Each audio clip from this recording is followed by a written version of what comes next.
Well, it's if you want to count the good things that Punjab has done, well, that list is very, very long. The first thing they did correct, as we said, is get Shreyas Iyer in as captain. And after that, it's pretty much just all greens. It's a bit like driving in Chandigarh, isn't it, Joy? Yeah, absolutely. Where everything is just so smooth. And that's the point, that this is the one team the teams have either done badly and then started improving towards the end. This team dominated from the start. They were 5-2 in the first part. And they just kept that, they were always at least 2 games ahead.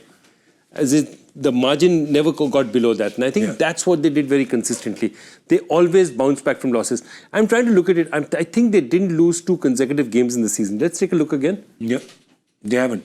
They haven't lost 2 consecutive games. They've never allowed it to slide. A good thing they did, Harsha, was that everybody had their position. They played their position. They knew their position. They were comfortable. They knew their job role. And that just stayed static right through the season. I'm absolutely convinced, having seen this year's Punjab team particularly, that talent is fairly evenly spread across franchises. Yeah, true. It is the conditions that you create, the air that you breathe within the side for the talents that determines where your team goes. You look at this side at the start of the season, the same batting order. Yeah. I'm going to open with Priyansh Arya and Prabh Simran Singh. Prabh Simran Singh is like that firecracker that you buy out of my kind of pocket money. It comes off fizz, but it's over. Your pocket money is over. Now you got to go hoping for your neighbor's pocket money. I like that analogy. This generation won't even know what I'm talking about. I like it. Priyansh Arya. Who's Priyansh Arya? Yeah, I know he hit 6 sixes in the Delhi Premier South League. Delhi superstars. Correct. Stars with a Z. Superstars. So he's saying, I'm starting with these 2. Then I'm going to my retained player. Shashank is my retained player. Yeah. I'm going to have Nehal Vadera as my key middle order player. And you're saying, I mean, this is like Jani Dushman on a $10 budget. Yeah.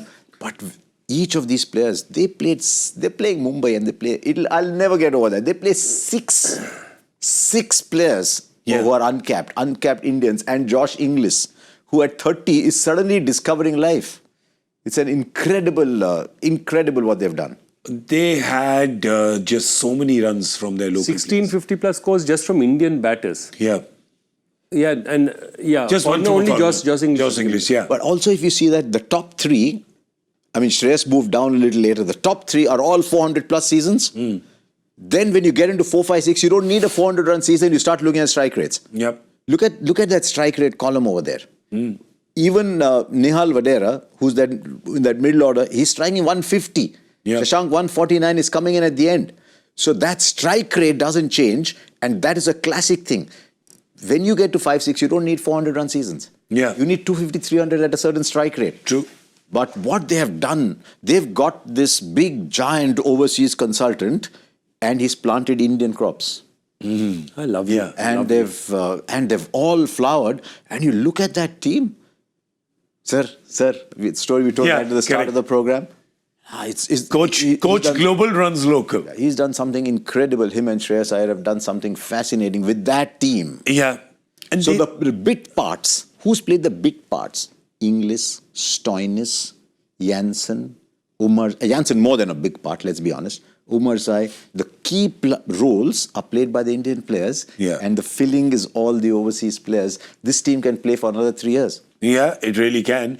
And what they did is, what Ricky Ponting and Shreyas Iyer did is that they trusted the young Indian players. Much like the Vida is trusted on road by everybody, they trusted the young Indian players to do their job. And somewhere in that trust, they just unlocked their potential. Maybe they just gave them that security, they gave them that freedom, and they've just all flowered. Consulted. There's a word for you. Absolutely. Empowered. Empowered them. Yes, absolutely. And I just love it because that interview, for example, Ricky Ponting had said, was it an interview where he was talking about Prabh Simran? He was raving about Prabh Simran Singh to somebody. Yeah. And he said before the tournament that this guy's an absolute gem. He will kill it. Now imagine that news going back to Prabh Simran, the kind of confidence he'll get saying that, okay, this is what my coach thinks about me. And I think a lot of that they've done so well. Remember something.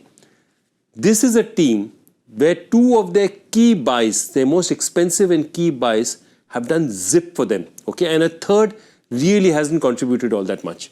Lockie Ferguson injured. Okay, he is their middle overs enforcer bowler, gone, injured, out of the tournament. Okay, Glenn Maxwell, he's done nothing. He's done more with the ball, which is also not very much, and nothing with the bat. Zip. You've got two of you.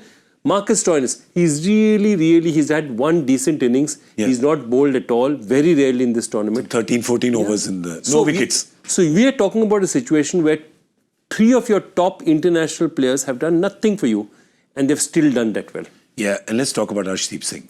Because he, again, season after season, leading wicket taker for India in T20s and just growing from strength to strength. There's a lot of left-armers there at the top, but yeah, just amazing. Top 3, but to bowl at 7.95. Yeah. In the power play, in overs 1 to 3. In the overs that he bowls, sometimes 1 is a good over to bowl, so we'll factor that in. But 7 wickets in those first 3 overs, which means he's setting up the game for you early. Yeah. And that is his role. So suddenly he's in this team and he's told Arshdeep Singh, you are our Bumrah. You have to go and do it. So that is why I love the word empowered. He's told Priyancharya, go and play the game that you want. Yeah. So you see how Prabh grows as the season goes along. He plays 2 different kinds of roles as the season goes along. Nehal Vadera chips in the middle. Shreyas says, doesn't matter. I think Josh Inglis against pace. He's going to break that the opposition. I'll come in at 4 because I'm a more rounded player than Josh Inglis is, and I'm the best player of spin in that side. So you see the roles that have been assigned, the roles that they are playing, and they bat all the way down to 9. There's Azmatullah Umarzai, one of the finest young all-rounders in the world, bats at 4 for Afghanistan.